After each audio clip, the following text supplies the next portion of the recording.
Hi guys, எல்லாருக்கும் வணக்கம் guys. இந்த வீடியோவில் நம்ம என்ன பார்க்க போகிறோன்னா, அதுக்கு முன்னே இன்றைக்கி ஒரு முக்கியமான ஒருத்தருக்கு பிறந்த நாளுங்க. அது யாருக்குன்னு கேட்டிங்கன்னா, யாருக்கெல்லாம் எனக்கு தான்.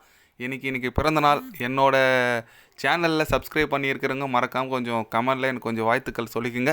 அதுக்கப்புறம் வாங்க நம்ம வீடியோக்குள்ளே போகலாம். என்னென்னு பார்த்தீங்கன்னா, ஷகீப் அல் ஹசன் இந்திய அணி குறித்து சில பல கருத்துக்கள்லாம் சொல்லியிருக்காரு. ஏன் இந்திய அணி ஒரு உலகக்கோப்பை தானே வெற்றி பெற்றிருக்கு, அதுக்குள்ளே ஏன் இந்தியா இப்படி பாராட்டிகிட்டு இருக்குன்னு சொல்லிட்டு கொஞ்சம் இந்தியா மேலே வன்மத்தை கக்கியிருக்காருன்னு சொல்லலாம். அவர் என்ன பேசினார், ஏது பேசினார் சொல்லிட்டு வீடியோ டீட்டெயில்டாக பார்க்கலாம். அதுக்கு முன்னே நீங்கள் நம்ம சேனலுக்கு புதுசாக வந்திருந்தீங்கன்னா ஒரு சப்ஸ்கிரைப் மட்டும் பண்ணிவிட்டு வாங்க, வீடியோக்குள்ளே போகலாம். ஆமாங்க, ஷகீப் அல் ஹசன் அவர் பார்த்தீங்கன்னா ஒரு வங்கதேசத்தின் ஒரு லெஜண்ட் ஆல்ரவுண்டர்னு சொல்லலாம். நல்ல ஸ்பின்னர், லெஃப்ட் ஆர்ம் ஸ்பின்னர், நல்ல பேட்ஸ்மேன் கூட. பட் என்ன, கொஞ்சம் கோவப்படுவார், அம்பையர் கூட சண்டை போடுவார், ஸ்டெம்பை தூக்கி விசிறடிப்பார். அவர் அந்த மாதிரி கொஞ்சம் பண்ணுறாள் தான் நீங்கள் பண்ணியிருக்கிற வீடியோலாம் பார்த்துருப்பீங்க.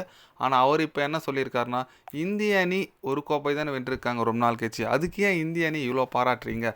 நிறைய ஆஸ்திரேலியா, இங்கிலாந்து போன்ற பெரிய பெரிய டீம்லாம் நிறைய உலகக்கோப்பை வெற்றி பெற்று சாதாரணமாக தான் இருக்காங்க. ஏன் இந்திய அணி வெற்றி பெற்றால் மட்டும் இவ்வளோ அதை பெருசாக்குறீங்க? நிறைய பேர் அதை பற்றி பாராட்டுறீங்க, நிறைய பேர் அதை பற்றி பேசுகிறீங்க.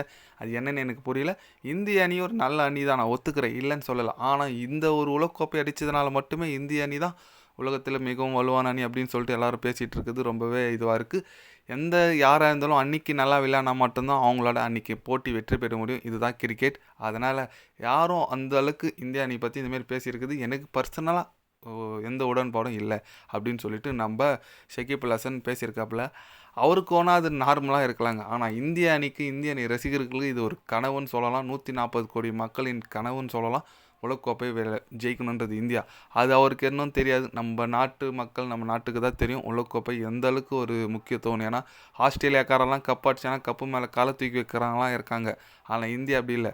அதை வெற்றி பெற்ற எத்தனை போயிட்டு பூஜை ரூமில் வச்சு சாமி கும்பிட்ற அளவுக்கு நம்மளுக்கு அந்த அளவுக்கு நம்மளோட கலாச்சாரம், நம்மளோட கல்ச்சர் இருக்குது. அதனால் மற்ற டீம் கூடலாம் கம்பேர் பண்ண தேவையில்ல. அது வெற்றி நம்மளுக்கு ரொம்ப முக்கியம். உலகக்கோப்பை அது வெற்றி பெற்றிருக்குது. நம்ம கண்டிப்பாக செலிப்ரேஷன் பண்ணி தான் இருந்திருப்பாங்க இந்திய அணி. அது என்னமோ பெரிய விஷயம்னு சொல்லிட்டு ஷகீப் அல் ஹசன் பேசியிருக்காப்புல. சரி விடுங்க, அவர் பேசுறது பேசிக்கிட்டோம். இருந்தாலும் இந்திய அணி வேறு நல்ல ஒரு ஃபார்மில் தான் இருக்காங்க. அடுத்த ஒரு ஐசிசி சாம்பியன் ட்ராஃபி வேறு இந்திய அணி அதில் விளையாடுமான ஒரு சந்தேகத்தில் இருக்குது. ஏன்னு கேட்டிங்கன்னா, பாகிஸ்தானில் நடக்க போகுது. ஆனால் பிசிசிஐ என்ன சொல்கிறாங்க, நாங்கள் பாகிஸ்தான்லலாம் விளையாட மாட்டோமா, வேறு எங்கன்னா இடத்த மாட்டுங்க ஐசிசி ட்ராஃபின்னு சொல்கிறாங்க. ஆனால் பாகிஸ்தான் நாங்கள் அங்கே தான் நடத்துவோம்னு சொல்லிட்டு ஒத்த காலில் நிற்கிறாங்க. பார்க்கலாம் ஐசிசி எந்த மாதிரி ஒரு முடிவு வருது, இந்தியா விளையாடுமா விளையாடாதான்னு சொல்லிட்டு நான் வெயிட் பண்ணி பார்க்கணும் ஐசிசி சாம்பியன் ட்ராஃபி. ஏன்னா இந்திய அணி இருக்கிற ஃபார்முக்கு விளையாடினா கண்டிப்பாக கோப்பை வெல்றதுக்கான வாய்ப்புகள் நிறைய இருக்குது.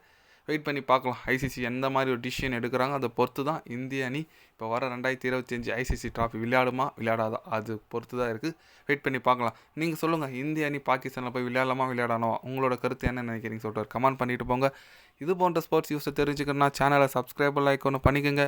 கண்டிப்பாக கிரிக்கெட் பற்றி day by day channel update வரும். மறக்காமல் சப்ஸ்கிரைப் மட்டும் கொஞ்சம் பண்ணி வச்சுக்கோங்க. நன்றி, வணக்கம்.